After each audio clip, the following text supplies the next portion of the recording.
જય શ્રી કૃષ્ણ મિત્રો। આજે મારે વાત કરવી છે ઇન્ડિયાના ગ્રોથ વિશે।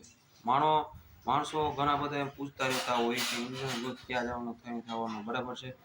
ઇન્ડિયાનો ગ્રોથ હજી થવાનો ચાલુ જ થયો છે અને હું તો એમ કહેવા માંગુ કે ઇન્ડિયાનો ગ્રોથ બહુ ચાલવાનો છે અને હજી તો થવાનો ઘણો બધો બાકી છે, ઘણો બધો। શું કામ કે તમને ખ્યાલ ત્યાં આવે છે કે ઇન્ડિયાની ટોપ 10 કંપની લ્યો, યુએસની, અમેરિકાની ટોપ 10 કંપનીઓ અને ચાઇનાની છે, એ બધાની ટ્રિલિયનમાં ચાલુ થાય છે કંપની વેલ્યુએશન। એ કંપની કેટલાની છે, બરાબર છે, ટ્રિલિયનથી એની વેલ્યુએશન ચાલુ થાય, આપણે હજી બિલિયનથી ચાલુ થાય છે, બરાબર છે વેલ્યુએશન।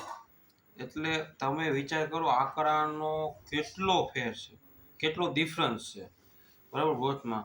એટલે હ્યુજ કેપેસિટી છે ઇન્ડિયામાં, બરાબર છે કે આ હજી થવાનું બાકી જ રહેશે। જેટલું કરશું એટલું ઓછું છે। આપણે 20 વર્ષ એનાથી પાછળ છે, બરાબર છે।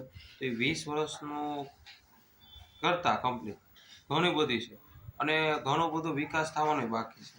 એટલે એમાં કંઈ ઓલું નથી કે, અને એક વસ્તુ એ છે કે આપણે હજી ઘણું બધું જોયું નથી ઇન્ડિયામાં, જે યુએસ પાસે, ચાઇના પાસે છે ને જાપાન પાસે, એવા દેશો જે વિકસિત દેશો પાસે જે ટેકનોલોજી, જે વસ્તુ જે અત્યારે એપ્લાય કરે છે ને જે વસ્તુમાં એ રહી છે ને એ આપણે જોયું નથી, એવી બધી ટેકનોલોજી છે, બરાબર છે। એટલે ઇન્ડિયાનો ગ્રોથ થતો જ રહેશે। આ વિડીયો એટલે હતો ઇન્વેસ્ટમેન્ટ માટે, કે માણસ એમ પૂછતા હોય કે કરવો જોઈએ, ના હું તો કહું ઇન્ડિયામાં જ કરવો જોઈએ। શું કામ, જ્યાં વિકાસ થતો હોય ને જે હાલતો હોય ને એમાં વધારે પૈસો બનવાનો છે। એટલે કોઈ દિવસ હજી ડરતા નહીં કે ઇન્વેસ્ટ કરું કે ન કરું, કરવાનું જ છે, અહીંયા જ કરવાનું છે ને અહીંયા જ પૈસો બનશે। હવે પૈસો, મને કાલે એક જણે પૈસો પૂછ્યો હતો કે 1 વર્ષમાં ડબલ થાય, તો મેં કીધું હા થાય, પહેલાંના ન થતો પણ હવે પૈસા થાય।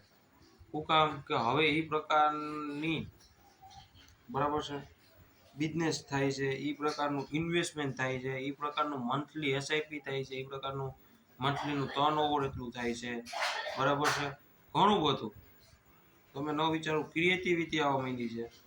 જ્યારે જે દેશને વિકસિત થવું હોય ને, જો ક્રિએટિવિટી આવશે અને પ્લસ ક્રિએટિવિટી પ્લસ એન્ટરપ્રિન્યોર એને સ્ટાર્ટઅપમાં કન્વર્ટ કરી દે, એનો ધંધો ચાલુ થઈ જાય, એની પાસે ફંડ આવી જશે, જો એની ચાલતી થઈ જાય ને દાદી, તો એને કોઈ નહીં રોકી શકે।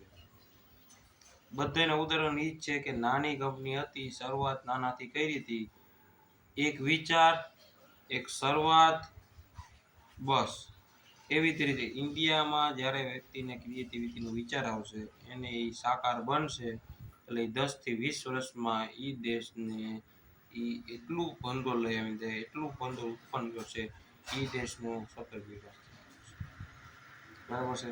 પ્લસ એને સપોર્ટ મળી જાય રાઈટ ટાઈમે, એટલે ક્યાંય નથી ગયો, બરાબર છે।